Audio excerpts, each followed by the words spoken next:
টিউটোরিয়ালে আমরা HTML এর আরো একটা টেবিল তৈরি করা দেখব। চলুন আমরা দেখে নিই আমাদের মূল যে টেবিলটা আছে সেটাতে কি দেওয়া আছে। এখানে যদি আমরা খেয়াল করি আমরা একটু রো এবং কলামগুলো দেখে নিই। স্টুডেন্ট নেম এবং হ্যারি পটার এটা কিন্তু একটা কলামের আন্ডারে রয়েছে। তারপরে রয়েছে কম্পালসরি। এই কম্পালসরির আন্ডারে কিন্তু তিনটা ডিফারেন্ট কলাম, অর্থাৎ এখানে আমাদের তিনটা কলাম নিতে হবে। টোটাল 4টা কলাম এবং এই যে অপশনাল এটা কিন্তু আলাদা একটা কলাম। তো আমাদের মোট কলাম হচ্ছে 5টা। এবং আমরা যদি রো এর কথা চিন্তা করি, স্টুডেন্ট নেম, কম্পালসরি এবং অপশনাল এটা কিন্তু একটা রোতে রয়েছে। এবং পরবর্তী রোতে রয়েছে Harry Potter, Bangla, English, ICT এবং ফিজিক্স। কিন্তু অপশনাল এই কলামটার কথা যদি চিন্তা করি, এখানে কিন্তু আমাদের রো রয়েছে 3টা, অর্থাৎ এখানে আমাদের 3টা রো এবং উপরে রয়েছে একটা রো, টোটাল আমাদের 4টা রো নিয়ে কাজ করতে হবে। এখন যদি আমরা কোয়েশ্চেনটা একটু দেখার চেষ্টা করি, আমাদের কোয়েশ্চেনে বলা আছে উদ্দীপকের যে টেবিল আছে সেটার সকল সারিকে রোতে, অর্থাৎ সকল রোকে আপনি কলামে এবং কলামকে রোতে পরিণত করে যে টেবিলটা তৈরি হবে সেটার জন্য আপনি HTML কোড লিখবেন। অর্থাৎ এখানে যে আপনার এই যে স্টুডেন্ট নেম, কম্পালসরি, অপশনাল এগুলো কিন্তু দেওয়া আছে একটা সারি হিসেবে, এটা চলে আসবে কলামে। এবং Harry Potter, Bangla, English, ICT এই যে ভ্যালুগুলো আছে এগুলো চলে আসবে হচ্ছে কলাম ওয়াইজ। এবং বাংলা, ইংলিশ, আইসিটি এটা যেহেতু 3টা কলামে দেওয়া আছে, এই 3টা চলে আসবে রো ওয়াইজ। সেম ভাবেই অপশনালের ক্ষেত্রে ফিজিক্স, ম্যাথ এবং বায়োলজি 3টা দেওয়া আছে যেহেতু রো ওয়াইজ, এগুলো চলে আসবে কলাম ওয়াইজ। এটা তাহলে কিভাবে হতে পারে সেটার জন্য আমি একটা ডেমো রেডি করে রেখেছি। আই হোপ আপনারা দেখলে এটা বুঝতে পারবেন। এখানে দেখতে পাচ্ছেন স্টুডেন্ট নেম, কম্পালসরি, অপশনাল এই 3টা মিলে কিন্তু একটা কলাম তৈরি হয়ে গিয়েছে। এবং এই যে Harry Potter, Bangla, English, ICT আমরা কিন্তু এখানে দেখেছি যে বাংলা, ইংলিশ, আইসিটি আছে কলাম ওয়াইজ, এখানে কিন্তু চলে এসেছে এটা রো ওয়াইজ। সেম ভাবে অপশনালের ক্ষেত্রে আমরা দেখেছি যে ফিজিক্স, ম্যাথ, বায়োলজি এগুলো কিন্তু রয়েছে রো ওয়াইজ এবং এখানে চলে আসবে কিন্তু এগুলো কলাম ওয়াইজ। আমরা সরাসরি আমাদের VS কোডে চলে আসি, তাহলে আমরা বুঝতে পারবো এটা কিভাবে তৈরি করা যায়। এখানে প্রথমে আমি আগে HTML টেমপ্লেটটাকে জেনারেট করে নিচ্ছি।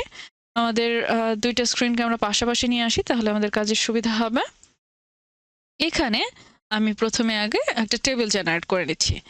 টেবিল দিয়ে দিচ্ছি, এখানে টেবিলের একটা বর্ডার দিয়ে দিচ্ছি আমি, বর্ডার 1। সেম ভাবে আমি সেল স্পেসিংটাকে 0 করে দিচ্ছি। এখন যদি আমি এটাকে ওপেন উইথ লাইভ সার্ভার দিয়ে দিই, দেখতে পারবো যে আমাদের লাইভ সার্ভারের মাধ্যমে ওপেন হয়ে গিয়েছে। ওকে, এখন যদি আমি টেবিলের আন্ডারে আমাদের যাবতীয় রো কলাম নিয়ে কাজ করতে চাই, আমরা এখানে খেয়াল করলে দেখবো আমাদের রো রয়েছে 1টা, 2টা, 3টা, 4টা এবং 5টা, অর্থাৎ টোটাল আমাদের 5টা রো লাগবে। সেজন্য টিআর ট্যাগ নিয়ে নিচ্ছি। প্রথম রোতে থাকবে হচ্ছে টিডি স্টুডেন্ট নেম। স্টুডেন্ট নেম এর ডাটা হচ্ছে হ্যারি পটার, হ্যারি পটার। ওকে, তার পরবর্তী যে টিয়ারটা আছে সেখানে যদি আমরা একটু দেখি, এটাতে আছে মূলত কম্পালসরি যেই টিয়ারটা আছে সেটা, অর্থাৎ এখানে আমাদের যে কম্পালসরি ডাটা আছে সেটা থাকবে। আমি এখানে টিডিতে কম্পালসরি এটাকে নিয়ে নিচ্ছি। যে দেখতে পাচ্ছেন এখানে কিন্তু এই যে কম্পালসরি এটা কিন্তু এখানে মোট 3টার জায়গা নিয়ে নিচ্ছে। সেক্ষেত্রে আমাদের কি করতে হবে, এক্ষেত্রে আমাদের অর্থাৎ 3টা এই যে কম্পালসরি ভ্যালুটা এখানে কিন্তু 3টা রো এর জায়গা নিচ্ছে, তা আমাদের কি করতে হবে, এটাতে রো স্প্যান ব্যবহার করতে হবে। এক্ষেত্রে রো স্প্যান দিয়ে দিতে পারি, রো স্প্যান 3 দিয়ে দিতে পারি।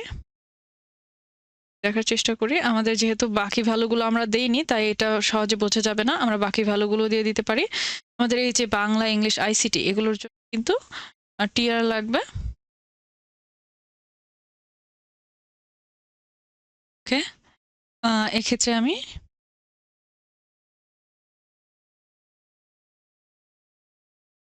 এখানে টিডি দিয়ে দিচ্ছি, বাংলা এটাকে নিয়ে নিচ্ছি।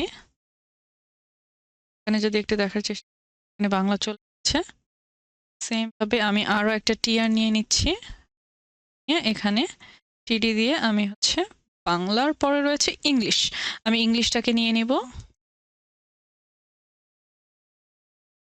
ইংলিশ। এবং পরবর্তী টিআর যেটা আছে সেটা আমি নিয়ে নিচ্ছি আইসিটি এর জন্য, এখানে টিডি দিয়ে আমি দিয়ে দিচ্ছি আইসিটি।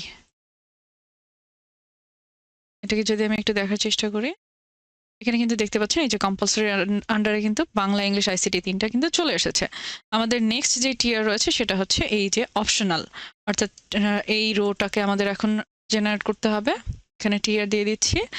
এখানে মূলত টিডি ডাটা থাকবে অপশনাল। এক্ষেত্রে আমাদের বাকি যে ডাটাগুলো আছে সেক্ষেত্রে হচ্ছে টিডি ফিজিক্স,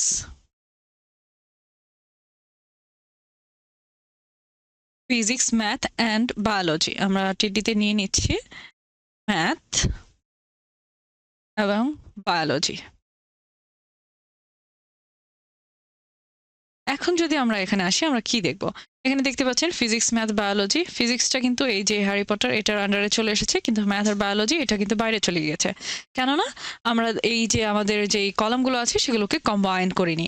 সেক্ষেত্রে কি করতে হবে? আমাদের এই যে বাংলা, ইংলিশ, আইসিটি এগুলো রয়েছে এগুলোকে আমাদের কম্বাইন করতে হবে এবং সাথে আমাদের হ্যারি পটার যেটা আছে সেটাকেও কানেক্টেড করতে হবে। অর্থাৎ এই যে কলাম ৩টা আছে এখানে কিন্তু ৩টা কলাম, ফিজিক্স, ম্যাথ, বায়োলজির জন্য আমরা ৩টা কলাম নিয়েছি।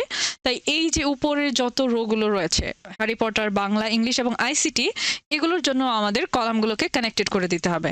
তাই সেক্ষেত্রে আমরা কি করব? কল স্প্যান অ্যাট্রিবিউটটা ব্যবহার করব। আমি সেম ভাবে হচ্ছে আমাদের বাংলা, ইংলিশ এবং আইসিটির জন্য কল স্প্যানটা ব্যবহার করব। Call span 3। এখানেও আমি কল স্প্যান ব্যবহার করে দিচ্ছি ইংলিশের জন্য 3 এবং আইসিটি এর জন্য আমি দিয়ে দিচ্ছি কল স্প্যান 3। এটাকে যদি আমরা এখন একটু দেখার চেষ্টা করি, এখন কিন্তু দেখতে পাচ্ছি আমাদের এটা কিন্তু আমাদের এই যে টেবিলটা আছে এটার মতোই কিছুটা চলে এসেছে। এখানে আমি প্রত্যেকটা সেলে কিছুটা ফাঁকা স্পেস দেওয়ার জন্য আমি সেল প্যাডিং দিয়ে দিচ্ছি। আমি চাচ্ছি এখানে সেল প্যাডিং থাকবে 20 পিক্সেল। ওকে, এখানে দেখতে পাচ্ছি এটা কিন্তু বেশ কিছুটা জায়গা নিয়ে নিয়েছে। আমি দেখতে পাচ্ছি এখানে কিন্তু এটা চলে এসেছে। আমরা চাইলে এটাকে সেন্টারে নিয়ে আসতে পারি, এটার অ্যালাইনটাকে সেন্টার করে দিতে পারি। Align centre. এখন যদি আমরা একটু দেখার চেষ্টা করি এটা কিন্তু সেন্টারে চলে এসেছে। আমরা এখানে খেয়াল করলে দেখব এটা কিন্তু এই যে এটার মতোই কিন্তু আমরা এটা জেনারেট করতে পেরেছি। এবং আপনি যদি এটার সাথে একটু মিলিয়ে দেখেন এই যে স্টুডেন্ট নেম, কম্পালসরি, অপশনাল এই ৩টা কিন্তু এখানে রয়েছে সারি হিসেবে, এখানে চলে এসেছে একটা কলামে। সেম ভাবে এখানে Harry Potter, Bangla, English, ICT এবং ফিজিক্স এগুলো কিন্তু রয়েছে এখানে সারি হিসেবে, এখানেও কিন্তু চলে এসেছে কলাম হিসেবে। এই যে দেখতে পাচ্ছেন বাংলা, ইংলিশ, আইসিটি এই ৩টা কিন্তু ছিল হচ্ছে এখানে কলাম ওয়াইজ, এখানে চলে এসেছে রো ওয়াইজ। এবং এখানে ফিজিক্স, ম্যাথ, বায়োলজি এগুলো কিন্তু ছিল রো ওয়াইজ এবং এখানে চলে এসেছে কলাম ওয়াইজ। অর্থাৎ আপনারা এইভাবে কিন্তু প্রত্যেকটা জিনিস ভেঙে ভেঙে চিন্তা করে এই কাজগুলো করতে পারেন। এতে আপনাদের প্রত্যেকটা প্রশ্নের সমাধান করা অনেক বেশি সহজ হয়ে যাবে।